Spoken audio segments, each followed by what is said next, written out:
Hi, sorry. Wrong button. Full court press. Cold open. I did that once. Hi, everybody. I did that once, and I had to play all of the ads by manually. I had to click play ad. So it was like a half-second pause between each ad. In my haste to operate with my left hand, I hit the wrong button. See, that's the mistake I've made. Is I tried to you do the mouse. It's a whole two-handed setup. Yes. I was trying to do it with the left hand, and I slightly adjust the hand right before I click, and it just moves, and bam! Instead of playing it, you've deleted it. So yeah, that's not awkward.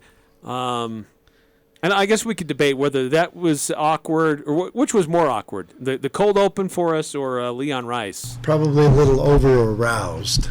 You should have just played that as our intro. Yeah, that should be our open. We need to eventually just make an open that is all the different awkward statements from all the different coaches. All the Mountain West coaches. Just every coach you can stuff. find. When you've waited for it for so long, it's hard to manage your emotions. He'd waited so long, the whole 3 minutes to during the break to get back. It was hard to handle your emotions. You're just shaking into it. Go. Oh, screwed it up.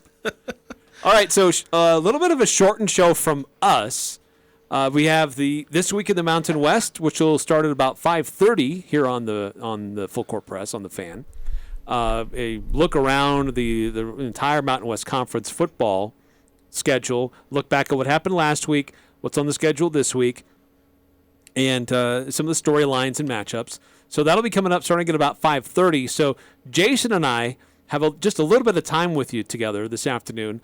We want to continue finding out more about Gloria Nevarez. She was introduced earlier today as the next commissioner for the Mountain West Conference. She was previously serving, or currently serving, in that exact same role at the West Coast Conference, and has been since 2018. She has time at Cal Berkeley. She has spent time at Oklahoma. She was at San Jose State, so she's definitely familiar with the Mountain West. She's familiar with this part of the country, and she will be the next commissioner for the Mountain West starting first part of January, or January 1 of 2023. She was officially introduced today. So we talked about some of the things that she said, but I don't know if I've asked your opinion, but based on what she said and looking at her resume, do you think this is going to be a good hire and a good selection for the Mountain West? Yeah, certainly, because when we were talking about, who would you hire as the Mountain West, commissioner, we were thinking maybe you promote some assistant from, or deputy, or I don't know where all the technical job titles are, but, a second in command at a bigger conference. But the Mountain West Conference kind of going with my old head coaching hire strategy, where you don't necessarily grab the assistant or whatnot from a bigger school. You hire from below, and promote up. I don't know if that made sense. But with Utah State, hiring Craig Smith from South Dakota, Blake Anderson, Arkansas State, that kind of just, promote through the ranks. They kind of took that strategy and applied it to the commissioner, where they went to the West Coast Conference, a smaller, conference, one that doesn't have football, and so that, smaller revenue and whatnot, and not as big a name, but take someone who's been good at their job and basically promote them. Say, all right, you did a good job in a smaller role, or at least the same role with a smaller conference. Let's see if you can do the same things and grow. You're commanding a bit more, in a sense. There's just a little bit more responsibility. So it's certainly a strategy that I've praised in other aspects. So we'll see if it works in terms of commissioners. It works in terms of head coaches. I don't know if it'll work with commissioners, but I certainly have no problem with the hire. It's kind of hard to know whether or not you're going to be, for us on the outside to really know how good of a hire this is, because it's just such a role that's behind closed doors. Yeah, and that's true. And that unless you're a commissioner that's aggressive and part of a conference that's aggressive, in that, with conference expansion or media rights or, NCAA tournament, things like that, where you're regularly in front of a camera advocating for your teams and your conference or expansion or what have you. The conference commissioner does a lot of his or her work behind the scenes. And there are some commissioners who are definitely out in front, And sometimes that rankles some people, that they're just out there for themselves. And that's not always true. They're out there, some of them are definitely out there for the conference, and that's a way to bring attention to the conference as a whole rather than individual institutions. And Craig Thompson, there were times where he was out front, but I think more than not, especially the tail end of his tenure at the Mountain West, he was definitely more a behind-the-scenes kind of a guy. But he also, to his credit, he still played a significant role with the Group of Five. He's been involved with the college football playoff expansion, a model that he helped create, is one that looks like it's going to be adopted. So, there are things that a conference commissioner really has to be able to do to advocate for the full conference on a national scale, on a public scale, maybe just to kind of wrap that up with the previous comments, but also things that the conference commissioner needs to do with each individual institution. And that can't be easy, making everybody happy. And this is an interesting hire where this is somebody who has been in the West Coast Conference, where you had a premier program who got a lot of national attention, which brought attention to a lot of other institutions. But one institution that clearly stood above everybody else, and then a big separation between the others, coming to a conference where I don't know that there's necessarily that same gap like Gonzaga and everybody else in the West Coast, but you come into the Mountain West where they're, in football terms, Boise State, and then a bit of a gap between everybody else. But it's not as big, it's not as wide, and you have other schools that have their moments to shine, whereas the West Coast, it's pretty much only Gonzaga. Yeah, BYU had some moments where later they were becoming more competitive. St. Mary's has been competitive, but by and large, it's a Gonzaga conference. I don't know that you can say that the Mountain West is just a Boise State conference. I don't think you can make that same correlation, but clearly there is some separation there and a bit of a gap. Yeah, Boise State will like to pretend that's the way it is, but it's not, especially since they've not really been as good in football, because for a while they were that way. If you were just considering football, it was kind of them and the rest, because even though they were good teams behind them, the San Diego States and Fresno State's having some good years. I mean, in the West Coast Conference, other teams would have good years, BYU and St. Mary's, but Boise State was obviously when they were contending for the potential BCS or playoff or whatever, New Year's Six, that kind of bid.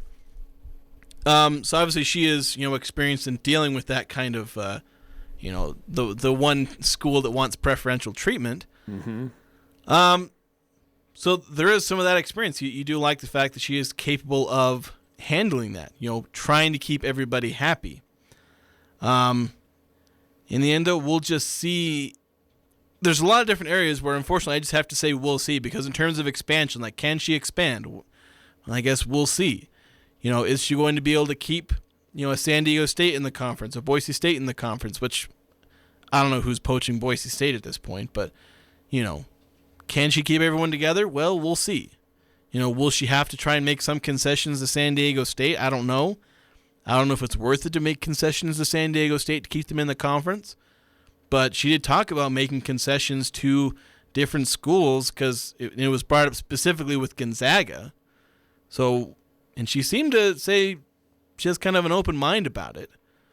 Yeah, and I think the way you phrase is probably more proper than the way I was trying to present my thought process. There is that there are schools in the West Coast who believe that they're on a different level than others, and clearly Gonzaga is on a different level from a lot of the other member institutions of the West Coast Conference. But she's coming to the Mountain West, where you've got Boise State, who believes they're on a whole other level, and they're ahead of other schools in the conference, but I don't know that they're on a whole other level to the same degree like Gonzaga is. Yeah, like I said, in football, it was kind of comparable, not nearly in the same way, because it would be like if Boise State was Clemson in football. Like, that would be the comparison. Yeah, true. Where they're consistently top 3, top 5. Contending for a national championship. Yeah. And that's what Gonzaga's doing with the rest. And the thing is, in Boise State, they're not the top of the heap in really any other sport consistently. They're good. They're good in basketball. They're good in women's basketball. And they've been good in other sports. But obviously it's just the one thing. But it does bring to the attention about the question was asked in the sense that in 2018 there was some flirtation going on between Gonzaga and the Mountain West, having Gonzaga come over and being a part of this conference, and looked like they didn't get it done. Maybe it was just all a negotiating ploy for Gonzaga to get a greater revenue distribution out of the West Coast. But Boise State has a unique revenue distribution compared to everybody else. And so she was asked about that. Like, you have experience with that in the West Coast with Gonzaga having preferential treatment with it's not completely equitable 100% across the board for everybody. And you're coming to the Mountain West where there's a little bit of a history of that. Do you like that? Do you dislike that? How will that work for you with the Mountain West? And this was her response. 20 years ago, there was kind of a philosophy among all the conferences that equal revenue distribution was a must, and it was necessary to maintain conference harmony. Whereas you've seen different models, and every conference is slightly different about a little bit more eat what you kill. Maybe there's a baseline distribution, and then there's some incentives or rewards for athletic success further into the NCAA men's basketball tournament or in bowl selection, that type of thing. So while I don't yet have a need to get in and, get a little more intel from behind the curtain of the Mountain West, I do feel that in this day and age, we should be open to being innovative, but a healthy conference does have a baseline investment, a baseline level of commitment to each other that you have to start with. So changing over time, but still with those foundations in some equity, but a little bit more ability to look at rewarding performance, because as we know, going to bowl games and going to the NCAA tournament requires a lot of investment as well. A couple things stood out to me there. In one, she recognizes that today's landscape is different than this kind of altruistic philosophy that maybe some held many, many years ago, which never really was very solid in truth. But that there should be some reward for performance. That's how the world works. That's how America works. Why should we do it any different for college athletics? And there should also be some recognition there that there is definitely an expense and there's a challenge to be able to put a program together to be able to compete at that level and to make the trips and go to these destinations and do some of these things. So I recognize and appreciate her philosophy there. But I also recognize that she's not just throwing it all in on that look, we still need to be somewhat equitable here, because there are programs that if they're not some semblance of equanimity here, then they're going to fall even further behind. It'll be hard to keep them competitive, and it's good for the whole conference to help each other out. But there should be some reward for success in making those kinds of runs, and that should be very appealing for Boise State in football, more specifically, and San Diego State in basketball, who those institutions have made those kinds of runs and have been able to have those kinds of success. Yeah, and really I think, that kind of thing should hopefully appeal if she's maybe targeting Gonzaga, which I hope she is. Maybe see if she can get them. I don't know if Gonzaga ends up joining the Big 12. They may very well. But if that does fall through, Gonzaga to the Big 12, then you'd like to see the Mountain West make a bigger push. And, assuming... Boy, how much of that relationship was part of the hiring process? That's one of the first things I thought, actually, was, wait a minute.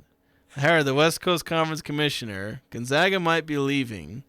But I don't know if that would help a ton. But if she's willing to give some concessions to Gonzaga, and granted, it's not her entire, it's not her decision alone.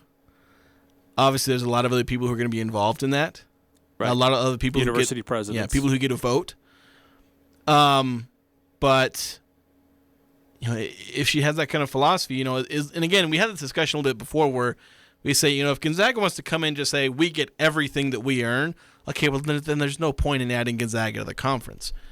But if Gonzaga says, well, we want our, the piece of our pie to be slightly bigger, we can keep a little bit more than we've been getting.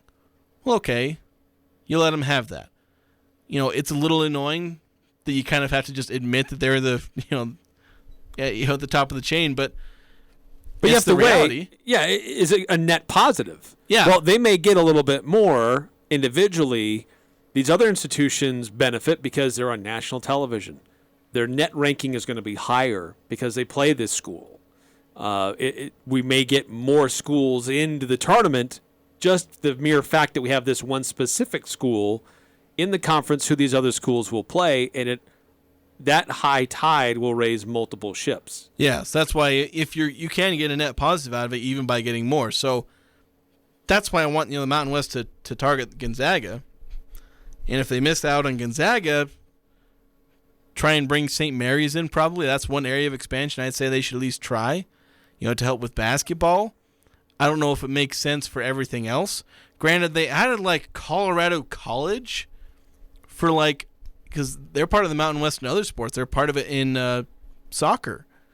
Women's soccer. Utah State plays Colorado College twice a year in soccer as part of the Mountain West. I don't know how that makes sense, why that was worth it, but it's something they did. And they're not a football school, obviously. They're not a basketball school either, but it's a bunch of other random sports. So maybe they could add a St. Mary's.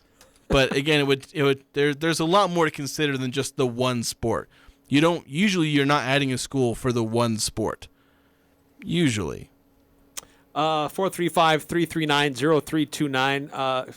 0329. I don't know where that came from. 339-0321 is our full court press text line. A couple texts came through. 9315. Sure hope she is football minded. Yeah, you got to be football minded to make it in, as a commissioner of a conference, because that's your revenue maker. That's your money maker. That's where the eyeballs, the ticket revenue, sponsorship revenue, that is what drives the bus. And she was pretty upfront with there's a big focus from her on men's basketball and football. She didn't really play around with we got to focus on all sports. She was upfront there's a reality to it, and it's about men's basketball and football. She didn't obviously degrade anything, but it's she knows where the money's at. And so she knows that's what's going to drive success in the Mountain West is those kind of things. One other quick text coming through before taking a quick time out here, 0366. Equanimity. Well done, bro. Yeah, when you said that, I was like, you're reaching into your thesaurus too, aren't you? I'm not going to totally one-up Leon Rice. I don't want to go where his headspace is. You weren't very aroused. No. So more of that to come. We do have a shortened show with This Week in the Mountain West coming up at about 5:30. Quick timeout here on the Full Court Press and some additional thoughts. We'll hear more from Gloria Nevarez, introduced as the new commissioner for the Mountain West Conference, and a look ahead at a busy weekend for the Mountain West in basketball, football, the NFL, the Utah Jazz in action this weekend as well. It's all next on the Full Court Press. Well, hi there. We're at the Logan Holiday Gift Show presented by Coppins Hallmark at the Riverwoods Conference Center by the Marriott on South Main in Logan. Plenty of free parking just east in that covered terrace parking. Be sure to use that and then walk on over. It's real easy, real simple. Cold outside, but nice and warm inside where you can get a lot of your Christmas shopping done early. Happy Feet is here. You'll find Level Up Tech and Beauty Counter and So Loved and The Music Tailor and J&E Glass Engraving and Chloe's Wood Shop, to mention just a few of the many, many vendors you'll find in here at the Logan Holiday Gift Show presented by Coppins Hallmark this weekend. This is the weekend. We've waited. This is a big one. This is the one everybody seems to wait for, and it's a great time, just a great event. And it goes till 7 o'clock tonight, and once again from 10 until 7 tomorrow. Santa Claus hours from 2 to 6 today, and from 11 to 4 tomorrow at the Logan Holiday Gift Show at the Riverwoods Conference Center this weekend. Your skis are skinny and your boots tie with leather. You know exactly what I'm talking about. You need up-to-date ski equipment, and your kids want the good stuff. Al Sporting Goods has season ski rental for the entire family. Ski and board equipment that you can rent for the entire season. Pick them up now, bring them back in May. And for a limited time, get a free Cherry Peak Lift Pass. Youth season ski or snowboard rental, only $99. Adult season ski or snowboard rentals, only $114. Don't wait. 99 and 114 season ski rental prices will go up. Al's Sporting Goods for season ski rentals. Every sport, every season. It's engagement season. Time to find the perfect ring. S.E. Needham Jewelers is known for beautifully cut diamonds at excellent prices. Guys, the sparkle is what matters most in the diamond you give your sweetheart. Our diamonds stand apart from those of other stores. Come view our diamonds under magnification. Select a diamond that fits your budget and then have it mounted in a ring that she'll love. Remember, you get S.E. Needham quality at internet pricing. Open Monday through Saturday 10 to 7, where Utah gets engaged. S.E. Needham Jewelers, middle of the block at the sign of the clock. The Elements Restaurant is serving a plated Thanksgiving dinner this year with all the holiday classics. Herb roasted turkey with a sage turkey gravy, garlic whipped potatoes and whipped sweet potatoes, traditional cornbread stuffing, and delicious warm rolls. And for dessert, choose between pumpkin pie, pecan pie, or apple galette. Let the Elements serve your family a delicious Thanksgiving feast while you spend the day enjoying family and friends. Prime times fill up quickly. Reserve online today at theelementsrestaurant.com or call 750-5171. You have to see it to believe it. The new Three Peaks Medical Plaza is Cache Valley's newest and most up-to-date medical facility. Cache Valley Ear, Nose, and Throat, the Allergy Clinic, and the Hearing Aid Center are now located in the Three Peaks Medical Plaza in North Logan. The entire staff and Drs. Benyon, Blotter, and Robinette look forward to helping you and your family at this state-of-the-art medical facility. Cache Valley Ear, Nose, and Throat is now located in Providence and Three Peaks Medical Plaza, 2245 North 400 East in North Logan. Go to CacheValleyENT.com for details. Most insurance products, including SelectMed, are accepted. Alpine Home Medical has been around for over 25 years. Can you believe that? Hi, I'm Jay Broadbent. What keeps us coming to work every day? We're passionate about caring for you. From home and bathroom safety to transportation, mobility, recovery, oxygen, sleep, and more, come into any of our 10 locations today and let us take care of you. Alpine Home Medical, we bring wellness home. Visit us at alpinehomemedical.com. It doesn't matter who you root for. The Full Court Press has all the high school sports covered. The Full Court Press. Connect with us on Facebook, Twitter, and online at 1069thefan.com.